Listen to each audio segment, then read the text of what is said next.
Alright, so we'll be looking at something very important in calculus, which is known as integration. So in the question, we are asked to integrate integral 4x raised to the power of 2 plus 2x minus 2 bracket close dx. Alright, so we write solution and continue. Alright, so after writing our solution, the next thing we will do is to bring the question down so that we can solve it properly. Alright, so according to the rule of integration, basic integration, the first thing you should know is that if you have a component with a power, what you will do is to raise the power by 1, which means 4x raised to the power of 2 plus 1. You will add 1 to the powers. Now, this is 2x and there is an invisible 1 here. So it means it will be 2x raised to the power of 1 plus 1. This is a constant and this constant will be multiplied by the x. So this is what we are going to have.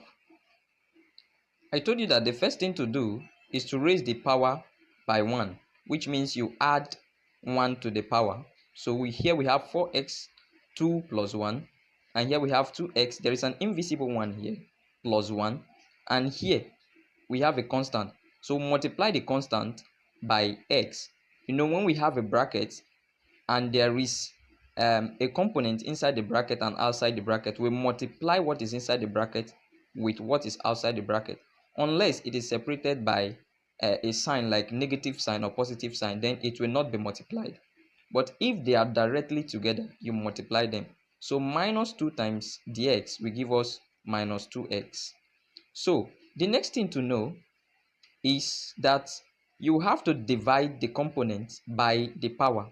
So we divide 4x2 plus 1 all over 2 plus 1. We divide 2x1 plus 1 all over 1 plus 1. Since here doesn't have any power because 2 was a constant multiplied by x, it means it will remain as minus 2x. So this is what we are going to have. Alright, so we are multiplying the components by the power, which is 2 plus 1, then 1 plus 1, and then this is a constant. Alright, so if we do that, 2 plus 1 will give us 3, and this is 3. 1 plus 1 will give us 2, and this is 2. So we'll have something like this. Alright, remember I told you that 2 plus 1 will give us 3, and 2 plus 1 here is 3. And 1 plus 1 will give us 2, and 1 plus 1 here is 2. And this is a constant. So, now let's see if there is anything that is divisible here. 4 cannot divide by 3. If we do, we'll be left with a fraction, so we just leave it like this.